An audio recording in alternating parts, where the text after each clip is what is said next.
तारीख को 14 सितंबर को हाथरस के अंदर हमारे समाज की एक बेटी के साथ सामूहिक बलात्कार किया गया। उनकी जीभ काटी गई, उनकी गर्दन की हड्डी को तोड़ दिया गया। उस स्पाइनल इंजरी की वजह से उनके हाथ और पैर ने काम करना बंद कर दिया और इनिशियली मुकदमा केवल अंडर सेक्शन 307 आईपीसी दर्ज किया गया और एट्रोसिटीज एक्ट में दर्ज किया गया। ना तो उस बच्ची को सही इलाज मुहैया कराया गया और जब वो बच्ची 9 दिन में होश में आई और समाज ने और परिवार ने सबने प्रेशर बनाया, तब जाके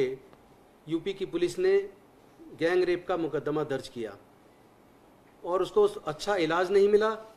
और अब से 2 दिन पहले उस बिटिया को एम्स लेके आए और दुखद है, जिस एम्स के अंदर पॉलिटिशियंस के लिए तुरंत बेड्स अवेलेबल हो जाते हैं, वहाँ उस बच्ची को इलाज मुहैया कराने से मना कर दिया गया और सफदरजंग भेज दिया गया और सफदरजंग में कल सुबह उसकी डेथ हो गई। पूरे समाज को ये संदेह था कि यूपी की पुलिस पक्षपात कर रही है, ठीक से इन्वेस्टिगेशन नहीं कर रही है और हो सकता है बॉडी को चुपचाप ले जाएं। वहाँ पे उस बच्ची के पिता और भाई और रिश्तेदार मौजूद थे, समाज के काफ़ी लोग मौजूद थे, लेकिन वहाँ एक ऐसी गाड़ी एम्बुलेंस लगा दी गई जिसके आगे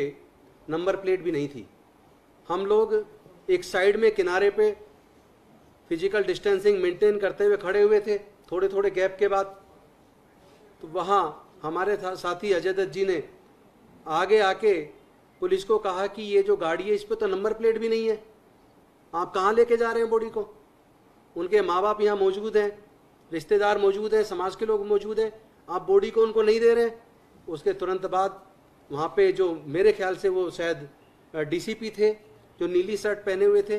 वो उन्होंने एकदम इनको खींच के धक्का दे के अंदर की तरफ खींच दिया और बाकी पुलिस वाले ले गए और वहाँ इनके साथ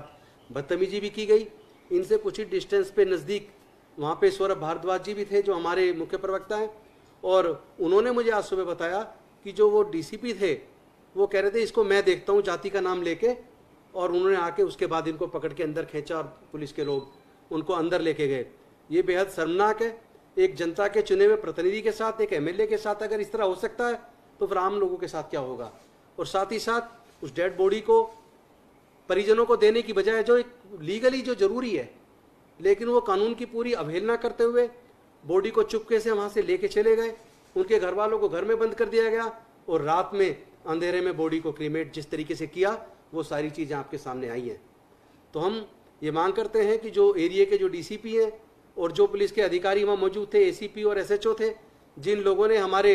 सम्मानित विधायक साथी के साथ बदतमीजी की, उनके खिलाफ तुरंत मुकदमा दर्ज होना चाहिए और उनके खिलाफ कार्रवाई होनी चाहिए। साथ ही साथ हम ये भी मांग करते हैं कि इस पूरी घटना की जानकारी जो हमारी इस बच्ची के साथ हुआ,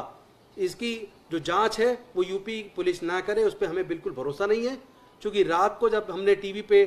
पुलिस अधिकारी, यूपी के पुलिस अधिकारियों की जो स्टेटमेंट देखी, वो स्टेटमेंट सुन के लगा ये प्रेजुडिस है और वहाँ से हमें कोई न्याय की उम्मीद नहीं है। हम मांग करते हैं कि ये जांच सीबीआई से कराई जाए, टाइम बाउंड मैनर में कराई जाए, 2 महीने के अंदर चार्जशीट दाखिल हो और उसके बाद